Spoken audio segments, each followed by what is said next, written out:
اوشو نے کہا تھا کہ ہم ہر شخص، ہم سب امن چاہتے ہیں، خوشحالی چاہتے ہیں، ترقی چاہتے ہیں، لیکن ظاہری طور پر،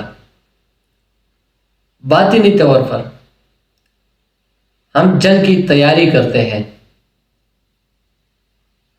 ہم جنگوں میں اپنے آپ کو مسلط کرنا چاہتے ہیں، ہم مقابلہ کرنا چاہتے ہیں۔ ہماری پرورش ایسی ہی ہوتی ہے کہ آپ نے پڑوسی سے جیتنا ہے، آپ نے اپنے ہمسایہ سے جیتنا ہے۔ تو یہی اصل میں ہم یہی سمجھتے ہیں کہ یہ ترقی ہے، لیکن اصل میں یہ ترقی نہیں ہے، یہ جنگ کے لیے تیاری ہے، یہ امن کے لیے بربادی ہے۔ تو اب جناب آتے ہیں پاکستان اور افغانستان کی بارڈر کی طرف۔ آپ نے دیکھا ہوگا کہ پاکستان اور افغانستان کے بارڈر پر جنگ کی شروعات ہو چکی ہے۔ پرسوں سے جنگ شروع ہے پاکستان اور افغانستان کے بارڈر پر۔ بات یہ ہے کہ پچھلے 3 مہینوں سے یہ لوگ، یہ جو ڈکٹیٹر ہے، دونوں ملکوں پر قابض ہے، یہ ٹیبل ٹاک کے ذریعے بات کرنا چاہ رہے تھے۔ کبھی ایک جگہ بیٹھ رہے تھے، کبھی دوسری جگہ، کبھی قطر میں مذاکرات کر رہے تھے تو کبھی ترکیہ میں، لیکن کامیاب نہیں ہوئے۔ تو شاید مذاکرات کو کامیاب کرنے کے لیے پاور کا دکھانا ضروری ہوتا ہے۔ تو اسی وجہ سے یہاں جنگ کی شروعات ہوئی، اور اب یہ سننے میں آیا کہ شاید اب مذاکرات کامیاب ہو جائیں گے۔ جب تک 2 ممالک ایک دوسرے کی طاقت کا اندازہ نہیں لگاتے، تب تک یہ بات نہیں کرتے، تب تک یہ مذاکرات نہیں کرتے۔ تو اسی وجہ سے طاقت کا دکھانا بہت ضروری ہو جاتا ہے۔ تو اسی بنیاد پر 2 ملکوں کے درمیان موازنہ ہوا، افغانستان اور پاکستان کے درمیان۔ اب میں یہ نہیں کہہ سکتا کہ کون جیتا اور کون ہارا۔ جنگ میں کبھی جیت نہیں ہوتی، جنگ ہمیشہ ہار ہی ہوتی ہے۔ بہت سارے لوگوں نے کلیم کیا، ایک طرف سے ایک جیسا کلیم ہوا، دوسری طرف سے دوسرا جیسا کلیم ہوا۔ ایک طرف سے کہا گیا کہ ہم نے اتنے لوگ مارے، اور دوسری طرف سے یہ کہا گیا کہ ہم نے اتنے مارے۔ تو اب مجھے سمجھ نہیں آ رہا کہ ہم شہید کہیں تو کس کو کہیں۔ یہ جو شہید کا لفظ ہے، اس شہید کے لفظ کو ہم کس کو دیں؟ دونوں طرف ہی مسلمان تھے۔ شاید ہم تو دونوں کو شہید نہیں کہہ سکتے، اگر کہیں گے تو زیادتی ہوگی، کیونکہ ایک ملک کے لوگ اپنے لوگوں کو شہید کہتے ہیں اور دوسرے ملک کے لوگ اپنے لوگوں کو شہید کہتے ہیں۔ تو شاید مجھے لگتا ہے کہ دونوں شہید کے زمرے میں نہیں آتا، ان کو شہید نہیں کہنا چاہیے، کیونکہ چند افراد کی جنگ ہوتی ہے۔ اگر کوئی کہے کہ ایک سائڈ پر جمہوریت ہے اور دوسری سائڈ پر ڈکٹیٹر ہے، تو شاید یہ غلط ہے، کیونکہ جمہوریت پوری دنیا میں کہیں پر بھی آپ کو نہیں ملے گی۔ کئی ملکوں میں آپ کو جمہوریت کا نام تو نظر آئے گا، لیکن اندرونی جب اس میں آپ گھسو گے تو جمہوریت آپ کو نظر نہیں آئے گا۔ تو دنیا کے کسی بھی کونے میں جمہوریت نہیں ہے، لیکن یہ جو 2 ممالک ہیں، ان میں جمہوریت کا نام و نشان بھی نہیں ہے۔ ہم 2 ممالک ایسے ممالک ہیں کہ یہاں کا کلچر ایک دوسرے کے ساتھ ملتا جلتا ہے۔ ہم یہ دعویٰ بھی کرتے ہیں کہ ہم مسلمان ہیں، مسلمان ہونے کا دعویٰ ہم کرتے ہیں، لیکن مسلمانی کا نام و نشان ہم نے نہیں چھوڑا. ہر جگہ پر ہم نے اسی اسلام کو استعمال کر کے ایک دوسرے کے گلے پڑے ہوئے ہیں, ایک دوسرے کے گلے کاٹ رہے ہیں, کیونکہ ہم سے ایک دوسرے کی ترقی برداشت نہیں ہوتی. ہم اس حد تک گرے ہوئے لوگ سمجھے جاتے ہیں پوری دنیا میں. اس کی وجہ یہ ہے کہ ہم ہمیشہ اس جگہ میں چپکے ہیں جہاں چپکنا نہیں چاہیے تھا. تو اب تک کے اطلاعات کے مطابق یہ بتایا جاتا ہے کہ بہت سارے لاشیں گری ہیں, لیکن ایگزیکٹ فگر اب تک ہمیں نہیں معلوم. ہم اس کے اوپر ہم بات نہیں کر سکتے, ہمیں نہیں معلوم. اگر کسی کو معلوم ہو تو آپ کمنٹ سیکشن میں بتا دیجئے گا تاکہ ہمیں بھی معلوم پڑے. کیونکہ ایک طرف سے یہ کلیم کیا جاتا ہے ہم نے بہت اتنے مارے, دوسری طرف سے یہ کہا جاتا ہے ہم نے اتنے مارے. تو ہم کس کی بات کے اوپر بھروسہ کریں کہ کتنے لوگ مر چکے ہیں, کتنے لوگوں نے اپنی جان کی بازی ہاری ہے اس انا کی جنگ میں اور چند شخصیات کی جنگ میں, کیونکہ یہ پوری قوم کی جنگ نہیں ہوتی. اب اگر آپ یہ کہیں گے کہ یہ پوری قوم کی جنگ ہے تو یہ نہیں ہے. یہ سوشل میڈیا پر جی چند لوگ جو بیٹھ کر بکواس کرتے رہتے ہیں, تو ان کو نہیں معلوم کہ یہاں لٹریسی ریٹ کیا ہے, یہاں ظلم جبر بربریت کی انتہا ہو چکی ہے اور اب بھی ہو رہی ہے. یہاں لوگوں کے پاس کھانے کے لیے کچھ نہیں ہے.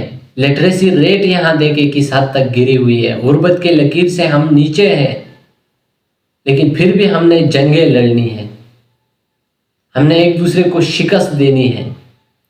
یہ کیسی جنگ ہے کہ ہم غربت سے ایک طرف مر رہے ہیں خود, اور ہمیں جنگیں لڑ کے ایک دوسرے کو شکست دینا ہے. تو اس حد تک گرے ہوئے قوم اور اس حد تک نااہل قوم ہم سمجھے جائے تو غلط نہیں ہوگا. لوگ بھی ہمارا تماشا اڑائیں گے اور ہم بھی اپنا تماشا خود اڑا رہے ہیں. اگر کوئی جنگ لڑنا چاہتے ہیں تو اپنی انا کے ساتھ جنگ لڑیں. اگر کوئی جہاد کرنا چاہتے ہیں, جو جہاد فرض ہے انسان کے اپنے خلاف, اپنی انا کے خلاف, اپنی جہالت کے خلاف, جنگ فرض انسان کے اندر کی جنگ ہے, باہر کی نہیں. انسان کا قتل کرنا یہ کون سا جہاد ہے؟ انسانوں کو برباد کرنا یہ کون سا جہاد قرار دیتے ہو تم لوگ؟ انسانیت کی برپا کرنا, انسانیت کو برباد کرنا, اس کو ہم نے جہاد کا نام دیا ہوا ہے. یہاں ہر سب میں ڈکٹیٹرشپ آپ کو ملیں گے, ایسے دماغ آپ کو ملیں گے آپ کے اپنے سپوں میں, آپ کے اپنے گھروں میں, آپ کے اپنے علاقوں میں.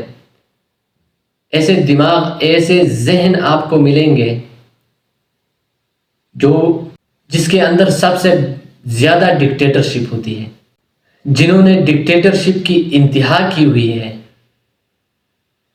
یہاں فیمیل کی لٹریسی ریٹ دیکھو, دونوں ممالک میں, ایک کی بات نہیں کر رہا, ایک سائڈ پر تو تھوڑا بہتر ہے, اپنے ملک کی بات کر رہا ہوں, دوسری طرف پر بہت زیادہ عورتوں کے ساتھ ظلم ہوتا ہے. وہاں انہوں نے یہ بھی لیگلائز کر دیا ہے کہ عورتوں کو مارنا شوہر کا اور مردوں کا حق بن چکا ہے. تو کون سا اسلام ہوگا یہ, کون سا قانون ہوگا یہ, مجھے نہیں معلوم. اس بارے میں کچھ نہیں کہہ سکتا, کیونکہ ڈکٹیٹروں کی سپورٹ میں کبھی نہیں کرتا. میں تنقید ڈکٹیٹروں کے اوپر کرتا ہوں, لیکن ان سے زیادہ تنقید میں ان جاہل دماغوں کے اوپر کرتا ہوں. بہت کم مقدار میں آپ کو ایسے لوگ ملیں گے جو انڈیپینڈنٹ ہوں گے, جو جہالت سے پاک ہوں گے, جو سمجھنے کی کوشش کرتے ہوں گے, جو اپنے خلاف جہاد لڑتے ہوں گے, انسانیت کے خلاف نہیں. انسانیت کے خلاف جہاد کا فتویٰ لگاتے ہوئے آپ کو بہت سارے لوگ ملیں گے پاکستان پہ کیا گزری اس کتاب کے اندر عرفان احمد نے لکھا ہے کہ میم سے 3 لفظ بنتے ہیں، اس سے مجھے بہت زیادہ محبت ہے، اور میم سے 3 الفاظ بنتے ہیں اور ان سے مجھے نفرت بھی ہے۔ جن لفظوں سے مجھے محبت ہے اس میں میم سے ماں، محمد اور مدینہ آتا ہے، اور جن میم سے مجھے نفرت ہے اس میں ملا، ملٹری، مہاجر آتا ہے۔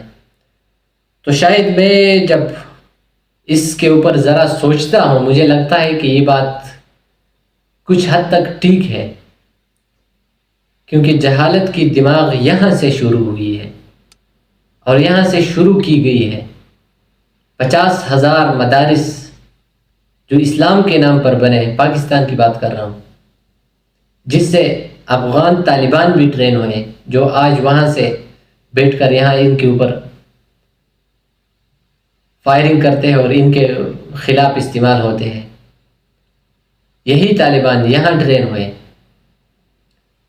اسی ملک میں ٹرین ہوئے، انہی مدارس میں ٹرین ہوئے۔ ضیاء الحق نے جو پودا لگایا تھا وہی پودا آج پھل دے رہا ہے، اور وہی ان کے گلے کی ہڈی بن رہی ہے۔ تو جو ہو گیا سو ہو گیا، جنہوں نے جس طرح فیصلہ کیا، جس طرح انہوں نے غلطی کی، تو انہی غلطیوں کی سزا بھگتنی پڑ رہی ہے۔ تو ان سے جان چھڑانے کے لیے اب ظاہری بات ہے ان کا خاتمہ کرنا ضروری ہے۔ ان کے اوپر تنقید سے کام نہیں چلے گا، کیونکہ ان کے ایسے دماغ بن چکے ہیں، یہ بات نہیں کرنا چاہ رہے۔ ان کو ٹرین کیا گیا ہے کہ آپ نے اونلی لڑنا ہے، مارو یا مرو، بس یہی سکھایا گیا ہے پچھلے 40 سالوں میں۔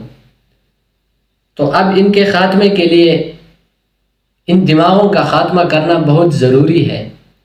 اتنی آسانی سے یہ بات ماننے والے نہیں ہے، اور اگر کوئی بات نہیں مانتا تو اس کا خاتمہ کرنا پھر ضروری بن جاتا ہے، کیونکہ یہ جو لوگ کہتے ہیں کہ بات مسئلے کا حل ہے، بات مسئلے کا حل نہیں ہے۔ اگر بات مسئلے کا حل ہوتا تو پچھلے 3 مہینوں میں باتوں کے ذریعے مسائل حل ہو چکے ہوتے، لیکن باتوں کے ذریعے مسائل حل نہیں ہوئے، تو اب طاقت دکھانا پڑتا ہے، اور طاقت دکھایا بھی۔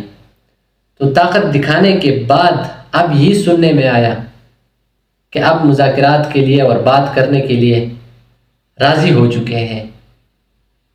تو اسی طرح جو پہلے پودے لگائے گئے ہیں اور اب وہ بڑے ہو کر پھل دے رہے ہیں، ان کا خاتمہ، ان درختوں کو نیچے سے کاٹنا، یہ اب ضروری ہو گیا ہے۔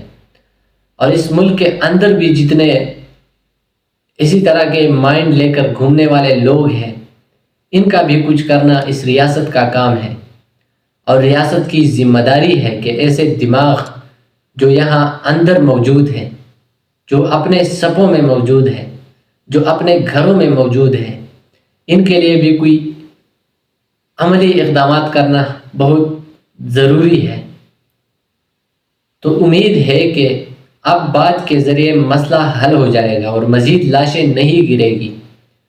جس طرح بربریت ہوئی، جس طرح لوگوں کی جان گئی، تو افسوس کی بات ہے، لیکن اس کے بغیر بات کا ہونا ممکن نہیں تھا۔ تو اس لیے یہ بھی ضروری تھا، اور اس کے ساتھ یہاں اندر کے معاملات کے اندر کے سپوں میں، اندر کے گھروں میں جو دماغ ہے، ان کے خاتمے کے لیے بھی اسٹیٹ کے لیے عملی اقدامات کرنا بہت ضروری ہے۔ تو امید کرتا ہوں کہ یہ جنگ اب رک جائے گی، اور یہ جو ذہنی نشوونما کی گئی ہے، یہ لوگ بات ماننے کے لیے تیار ہو جائیں گے۔ اگر نہیں ہوتے تو خاتمہ کرنا پھر ضروری بن جاتا ہے۔ اب تک کہ اپنا خیال رکھے گا۔ Thank you.